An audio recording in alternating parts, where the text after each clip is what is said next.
প্রিয় দর্শক, আসসালামু আলাইকুম। আমন্ত্রণ মাই টিভি সংবাদে। আপনাদের সাথে আছি আমি জিসমিনা ফিরদৌসী। শুরুতে জানাবো সংবাদ শিরোনাম।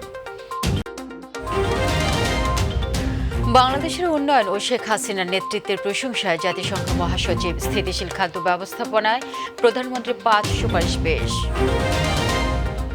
দেশে করোনার মৃত্যু ও শনাক্ত রোগীর সংখ্যা বাড়ল, কমেছে ডেঙ্গুর সংক্রমণ। টানা কয়েকদিন পর হাসপাতালে ভর্তি রোগী 200-র নিচে।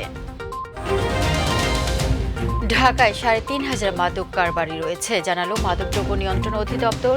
৯০ লাখ টাকা মূল্যের ৫৬০ গ্রাম আইস উদ্ধার। শুধু হাতের ঝিল দিয়ে রাজধানীর জলাবদ্ধতা দূর করা সম্ভব নয়, মন্তব্য আতিকের। খাল দখলমুক্ত করা হচ্ছে, জানালেন তাজুল ইসলাম। শুনলেন সংবাদ শিরোনাম। সংবাদে ছাপ থাকছে মাই টিভির শুক্রবারের বিশেষ আয়োজন বিনোদন বিশ্ব।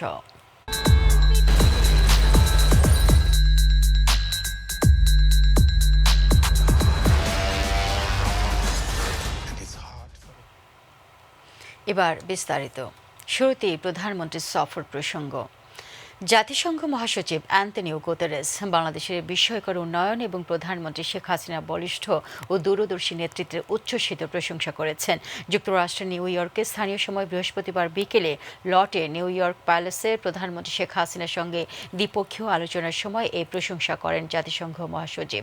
পরে নিউ ইয়র্কে জাতিসংঘ ফুড সিস্টেম সামিটে প্রধানমন্ত্রী বিশ্বে ক্রমবর্ধমান জনসংখ্যার জন্য অধিক খাদ্য উৎপাদনের মাধ্যমে বিশ্বব্যাপী একটি স্থিতিশীল খাদ্য ব্যবস্থাপনা গড়ে তুলতে বিশ্ব নেতাদের সামনে 5টি সুপারিশ পেশ করেন।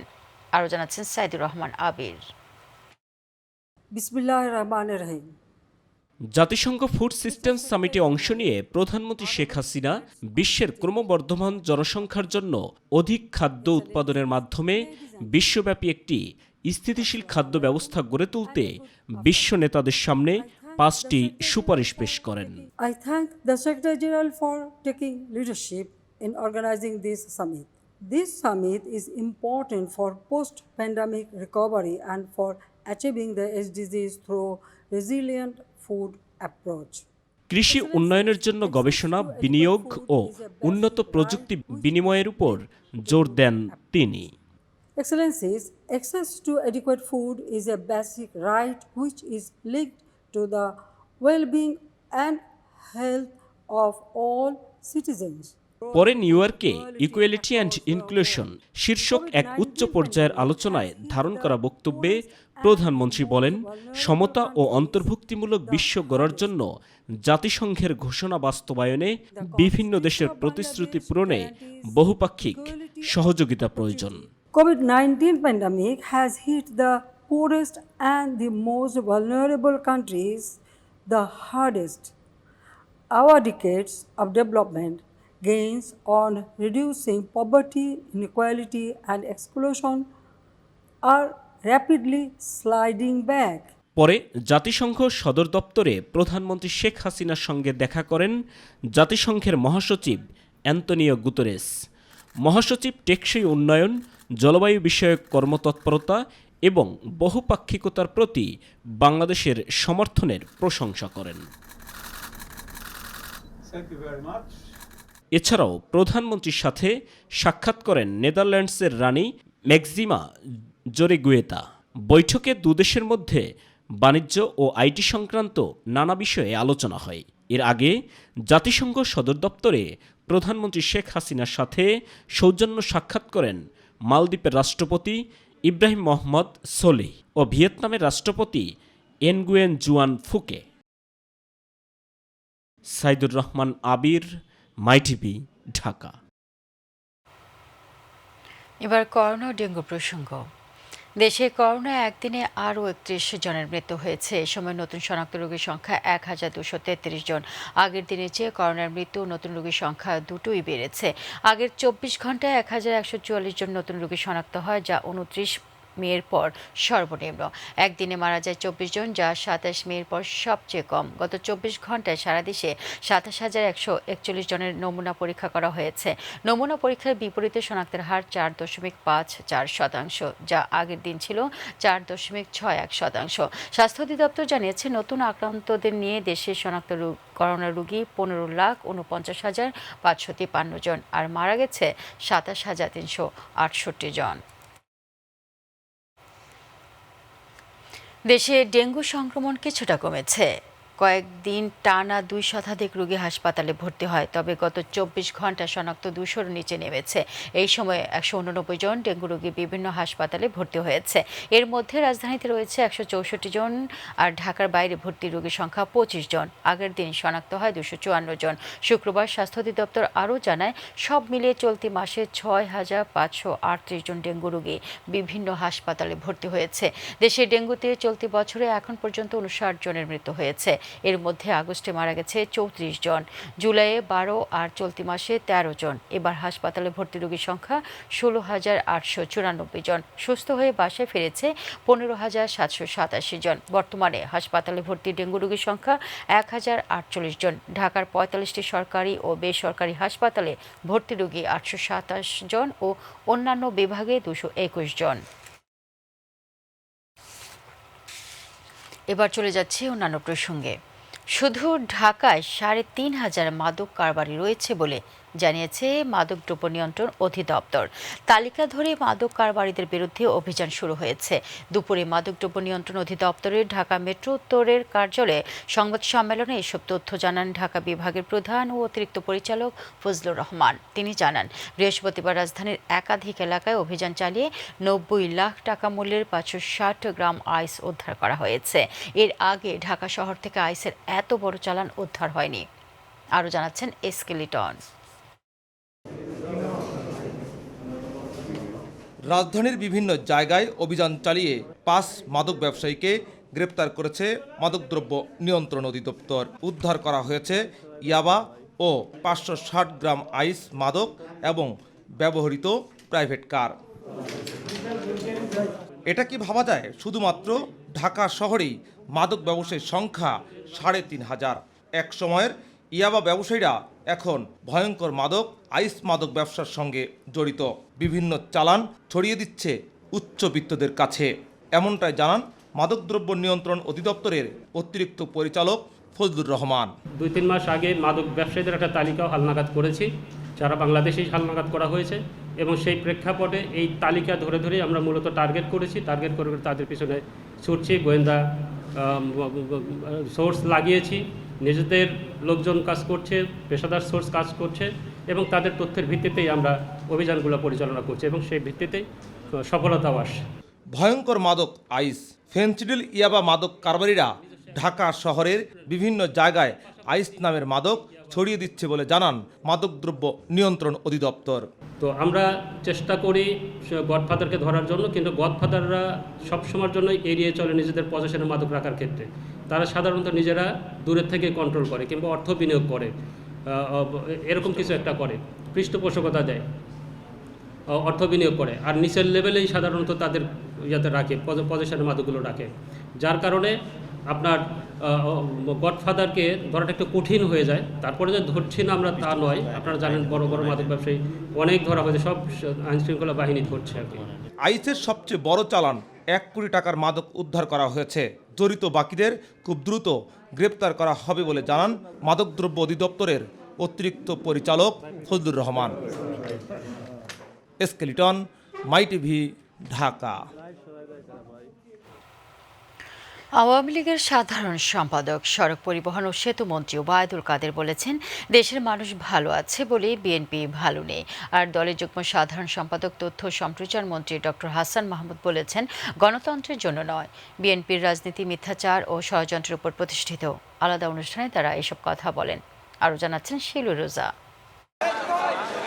চাঁপাইনবাবগঞ্জ পুরাতন স্টেডিয়ামে আওয়ামী লীগ চাঁপাইনবাবগঞ্জ পৌর শাখার ত্রিবার্ষিক সম্মেলনে প্রধান অতিথি হিসেবে ভার্চুয়ালি যুক্ত হন আওয়ামী লীগের সাধারণ সম্পাদক, সড়ক পরিবহন ও সেতু মন্ত্রী। দলকে শক্তিশালী করতে হলে ত্যাগী নিবেদিত প্রাণ কর্মীদের এগিয়ে আনতে হবে। দুঃসময়ে তারাই দলের পাশে থাকে। বিএনপির হাতে দেশের গণতন্ত্র নিরাপদ নয় বলে মন্তব্য করে ওবায়দুল কাদের বলেন, শেখ হাসিনা বিশ্বে যখন দেশের জন্য সুনাম কুড়িয়ে আনছেন তখন তারা দেশের দুর্নাম করছেন। বিএনপি দেশের দুর্নাম করে, আজকে বিদেশিদের কাছে দেশকে তারা ছোট করে, বিদেশিদের কাছে কথায় কথায় নালিশ করে আজকে দেশের বিরুদ্ধে। আজকে এই দলটির নেতৃত্বহীন নেতা থাকে লন্ডনে টেমস নদীর ওপারে, ওখান থেকে ডাক দেয় আর এখানে আন্দোলনের হাঁক ডাক করে, অথচ বাস্তবে তাদের এই ডাক অন্তঃসার শূন্য। এদিকে খুলনা বাংলাদেশ বেতার আয়োজিত অনুষ্ঠানে যোগদান শেষে উপস্থিত সাংবাদিকদের প্রশ্নের জবাবে আওয়ামী লীগের যুগ্ম সাধারণ সম্পাদক তথ্য ও সম্প্রচার মন্ত্রী বলেন, মিথ্যা ও ষড়যন্ত্রের ওপর প্রতিষ্ঠিত বিএনপির রাজনীতি। পত্রপত্রিকায় যে খবর বেরিয়েছে এই সিরিজ বৈঠকের মাধ্যমে যে নির্বাচন বর্জন, সরকার পতনের আন্দোলন, যেগুলো 12 বছর ধরে শুনে আসছি, এবং এগুলো করতে গিয়ে দেখা গেছে আমাদেরকে ধাক্কা দিতে গিয়ে তারাই পিছনে পড়ে গেছে। বিএনপি সবসময় পিছনের দরজাটা পছন্দ করে, কারণ জিয়া রহমানও পিছনের দরজায় ক্ষমতায় এসেছিল এবং বেগম খালেদা জিয়াও পিছনের দরজা পছন্দ করেছেন। পরে খুলনা ডেপুটি কমিশনারের কার্যালয়ে জেলা সাংবাদিকদের মাঝে সাংবাদিক কল্যাণ ট্রাস্টের সহায়তা চেক বিতরণ করেন ডক্টর হাসান মাহমুদ। শিউলি রোজা, মাই টিভি। দল পুনর্গঠনের পাশাপাশি সরকার পতনের আন্দোলনে নামবে বিএনপি। কেন্দ্রীয় নির্বাহী কমিটি ও তৃণমূল নেতাদের সাথে 6 দিনের ম্যারাথন সভায় এমন দাবি উঠেছে। বেশিরভাগ নেতা রাজপথে জোরদার আন্দোলনের পরামর্শ দিয়েছেন। মাই টিভির কাছে এমনটাই জানালেন বিএনপির 2 কেন্দ্রীয় নেতা ব্যারিস্টার শাহজাহান ওমর বীরউত্তম ও অবসরপ্রাপ্ত মেজর হাফিজ উদ্দিন আহমেদ বিক্রম। আরও জানাচ্ছেন মাহবুব সৈকতের বিশেষ রিপোর্টে। কেন্দ্রীয় নির্বাহী পরিষদ এবং জেলা পর্যায়ের নেতাদের নিয়ে 2 ধাপে টানা 6 দিনের সভা শেষ করল বিএনপি।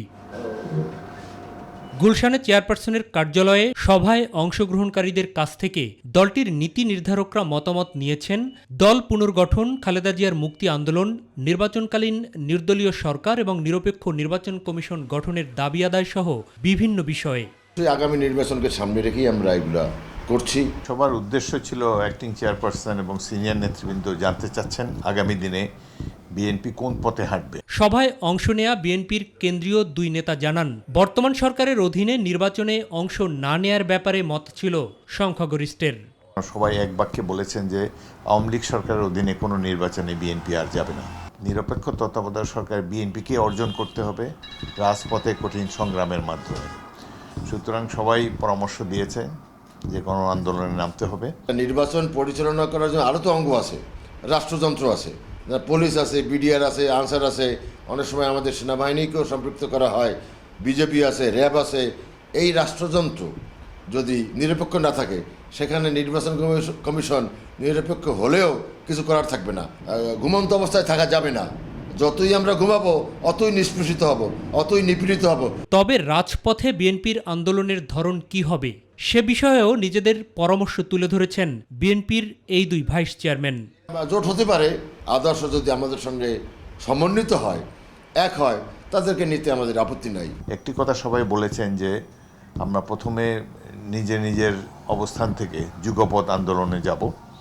অতীতের মতো দুর্বল কোনো দল বা দুর্বল কোনো ব্যক্তিকে আমরা নেতা বানাবো না। এরই মধ্যে মতবিনিময় সভার প্রভাব তৃণমূলেও পড়তে শুরু করেছে বলে মনে করেন ব্যারিস্টার শাহজাহান ওমর এবং মেজর অবসরপ্রাপ্ত হাফিজ উদ্দিন আহমেদ।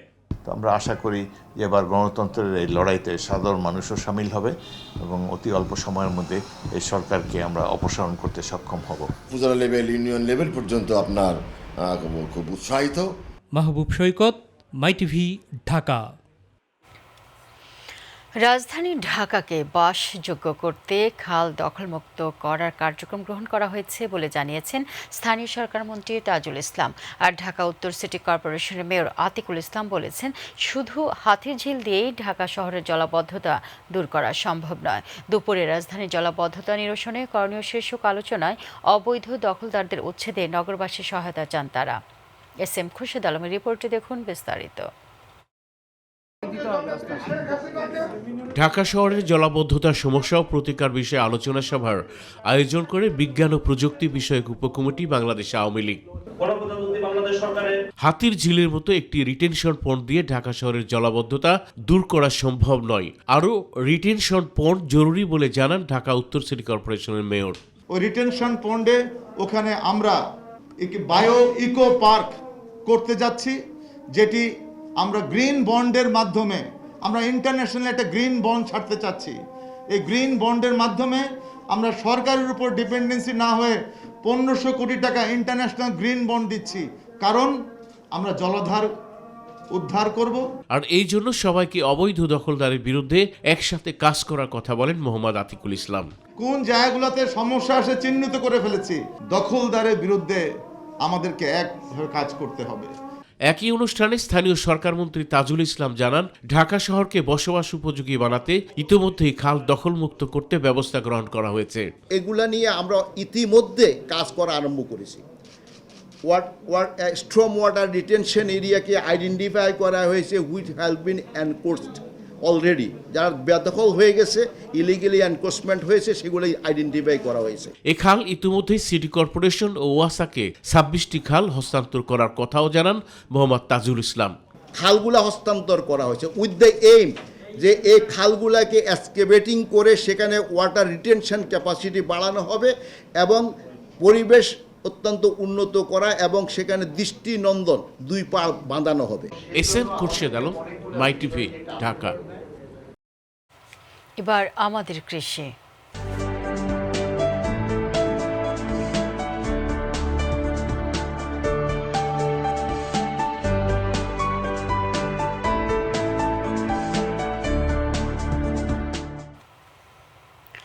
রোপা আমন মৌসুমকে সামনে রেখে ব্রাহ্মণবাড়িয়ায় বসেছে ঐতিহ্যবাহী ধানের চারার হাট।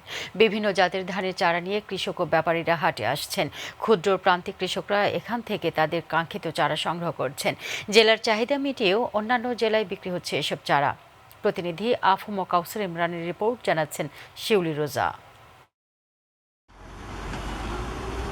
রোপা আমন মৌসুমকে সামনে রেখে ঢাকা সিলেট মহাসড়কে ব্রাহ্মণবাড়িয়া সদরের নন্দনপুরে বসেছে ধানের চারার সর্ববৃহৎ হাট। এছাড়াও কুট্টাপাড়া, আড়াইসিধা, লালপুর ও চাঁদপুর সহ জেলার বিভিন্ন স্থানে বসেছে ছোট বড় 18টি হাট। বীজতলা থেকে উৎপাদিত চারা হাটে নিয়ে আসছে কৃষক ও ব্যবসায়ীরা। ক্ষুদ্র ও প্রান্তিক কৃষকরা হাট থেকে তাদের কাঙ্ক্ষিত চারা সংগ্রহ করছে। এটা আজকে 10-15 বছর ধরে আমরা জ্বালা ব্যস্ত আছি, প্রচুর বেচা কিনিও বিভিন্ন জায়গাতে লোক আসে। কোনো আড়ি বেচাছি 50 টাকা, কোনো আড়ি 30 টাকা, কোনো আড়ি 100 টাকা, কোনো আড়ি আবার 150 টাকা বেচতেছি। প্রতিদিন কয়েক লাখ টাকা চারা বিক্রি হয় এই হাটে। তবে ঐতিহ্যবাহী এই হাটের জন্য স্থায়ী কোনো জায়গা না থাকায় দুর্ভোগ পোহাতে হচ্ছে ক্রেতা বিক্রেতাদের। গত 2 বছর আগে করোনার কারণে আমাদের ব্যবসা বাণিজ্য অনেক লস গেছে, লাখ লাখ টাকা লস হচ্ছে। আমাদের ব্যবসা বাণিজ্য ভালো। নরনপুর জ্বালা লাগিয়ে আইসি যে জ্বালা তো দাম জবর। বন্যাত্ম চারার সংকট মোকাবেলায় পূর্ব প্রস্তুতি হিসেবে নাভিজাত বীজতলা তৈরির পাশাপাশি মানসম্পন্ন চারা উৎপাদনে সহযোগিতার কথা জানান কৃষি বিভাগের এই কর্মকর্তা। আগে কিন্তু তারা শুধু নাভিজাতের চারায় তৈরি করতো এবং বিক্রি করতো, কিন্তু এখন কৃষকরা কিন্তু দেখা যাচ্ছে যে আমরা তাদেরকে বিভিন্ন ধরনের কারিগরি সহায়তা দিয়ে আসছি এবং আদর্শ বীজতলা, কমিউনিটি বীজতলা কীভাবে তৈরি করে এইসব প্রযুক্তিগত সহায়তা পাওয়ার কারণে তারা কিন্তু মানসম্পন্ন চারা উৎপাদন করতে পারছে। এই হাটে রোপা আমনের চারা বিক্রি করে স্থানীয় কৃষকরা লাভের মুখ দেখছে। চলতি মৌসুমে ব্রাহ্মণবাড়িয়ায় 50,400 হেক্টর জমিতে রোপা আমনের লক্ষ্যমাত্রা নির্ধারণ করা হয়েছে। শিউলি রোজা, মাই টিভি। সপ্তাহের ব্যবধানে বাজারে দাম বেড়েছে সবজি, মুরগি ও কাঁচামরিচের। প্রতি কেজি কাঁচামরিচের দাম বেড়েছে 60 টাকা। বাজারে বেশিরভাগ সবজির দাম কেজিতে 5 থেকে 10 টাকা বেড়েছে। আগের বর্ধিত দামে বিক্রি হচ্ছে তেল ও চিনি। সোনালী মুরগি কেজি প্রতি বিক্রি হচ্ছে 290 টাকায়। অপরিবর্তিত রয়েছে অন্যান্য নিত্যপণ্যের দাম। এসএম খুরশেদ আলমের আরও একটি রিপোর্ট। রাজধানীর কাওরান বাজারে প্রায় নিত্যপণ্যের দাম আকাশচুম্বী, তাই বেচা কিনা কম। বেড়েছে মাছ, সয়াবিন তেল, মুরগি, ময়দা, আটা সহ চিনির দাম। চিনির দাম বাড়তি হওয়ায় বাজারে পাওয়া যাচ্ছে না বলে জানান ব্যবসায়ীরা। আমরা যদি এত দাম যাই না হয় লস দেবে চলে তো চিনি না নাই ভালো। যখন সরকার 74 টাকা রেট বাঁধিয়ে দিয়েছে, এখন মার্কেটে চিনি পাওয়া যায় না। তেলের বাড়ছে আপনার প্রতি লিটারে 6 টাকা করে। ব্রয়লার বাড়ছে গত সপ্তাহে বেশি 150 টাকা, এই সপ্তাহে হলো 160 টাকা। কেজিতে 10 টাকা বাড়ছে ব্রয়লার।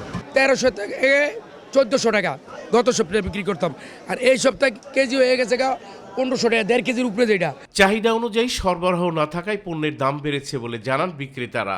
এছাড়া সিন্ডিকেট তো রয়েছেই। ধান আসতে এখনো সময় আছে, আর 2 মাস মিনিমাম। কতটুকু ধান আসবে কতটুকু আসবে না সেটা আসার পরে বোঝা যাবে, কিন্তু ওনারা এখনই দাম হাঁকায় নিচ্ছে। এটার সুযোগ পায়ে মানে আর সিন্ডিকেট করে দাম বাড়ায় ফেলে, কারণ এবছর পর্যাপ্ত পরিমাণ ধান চাউল হয়েছে, কোনো কিছুর অভাব নেই। শসা, টমেটো, সিমের দাম বাড়লেও অন্যান্য শাকসবজির দাম স্থিতিশীল। শসা, বটবড়ি এইসব দাম একটু বেশি, যেমন বটবড়ি আজকাল বাজারে 80 টাকা, শসার কেজি 70 টাকা 80 টাকা, সিম 150 টাকা, গত সপ্তাহে ছিল 120, আজকে 150। SM খুরশেদ আলম, মাই টিভি, ঢাকা। টাঙ্গাইলের কালীহাতিতে বাস, ট্রাক ও কাভার্ড ভ্যানের সংঘর্ষে 3 জন নিহত ও 1 জন আহত হয়েছে। সকাল 10:30টার দিকে উপজেলার ধলা টেঙ্গর এলাকায় ঢাকা বঙ্গবন্ধু সেতু মহাসড়কে তারা হতাহত হন বলে বঙ্গবন্ধু সেতু পূর্ব থানার পরিদর্শক শাহিদুল ইসলাম জানান। পুলিশ তাৎক্ষণিকভাবে হতাহতদের নাম পরিচয় জানাতে পারেনি। উত্তরবঙ্গগামী একটি কাভার্ড ভ্যান একটি ট্রাককে অতিক্রম করার চেষ্টা করে। এই সময় বিপরীত দিক থেকে জামালপুরগামী উত্তরা এক্সপ্রেস নামের একটি বাস আসে। 3 গাড়ির সংঘর্ষ হলে ঘটনাস্থলে 1 জন এবং হাসপাতালে নেওয়ার পর আরও 2 জন মারা যান। এই ঘটনায় আহত আরেকজনকে উদ্ধার করে টাঙ্গাইল সদর হাসপাতালে পাঠানো হয়েছে। দর্শক, সংবাদের শেষ প্রান্তে আমরা যাবার আগে সংবাদ শিরোনামগুলো জানিয়ে দিচ্ছি আরও একবার। বাংলাদেশের উন্নয়ন ও শেখ হাসিনার নেতৃত্বের প্রশংসায় জাতিসংঘ মহাসচিব স্থিতিশীল খাদ্য ব্যবস্থাপনায় প্রধানমন্ত্রীর 5 সুপারিশ পেশ। দেশে করোনায় মৃত্যু শনাক্ত রোগীর সংখ্যা বাড়লেও কমেছে ডেঙ্গুর সংক্রমণ। টানা কয়েকদিন পর হাসপাতালে ভর্তি রোগী 200-র নিচে। ঢাকায় 3,500 মাদক কারবারি রয়েছে, জানালো মাদকদ্রব্য নিয়ন্ত্রণ অধিদপ্তর। 90 লাখ টাকা মূল্যের 560 গ্রাম আইস উদ্ধার। শুধু হাতের ঝিল দিয়ে রাজধানীর জলাবদ্ধতা দূর করা সম্ভব নয়, মন্তব্য আতিকের। খাল দখলমুক্ত করা হচ্ছে, জানালেন তাজুল ইসলাম। দিল্লিতে আদালত কক্ষে পুলিশ সন্ত্রাসী গোলাগুলি, জিতেন্দ্র গগৈ সহ 3 জনের মৃত্যু, আহত 1 নারী আইনজীবী। এভারেস্টের প্রিমিয়ার লিগ খেলতে নেপাল গেছেন বাংলাদেশের ওয়ানডে অধিনায়ক তামিম ইকবাল।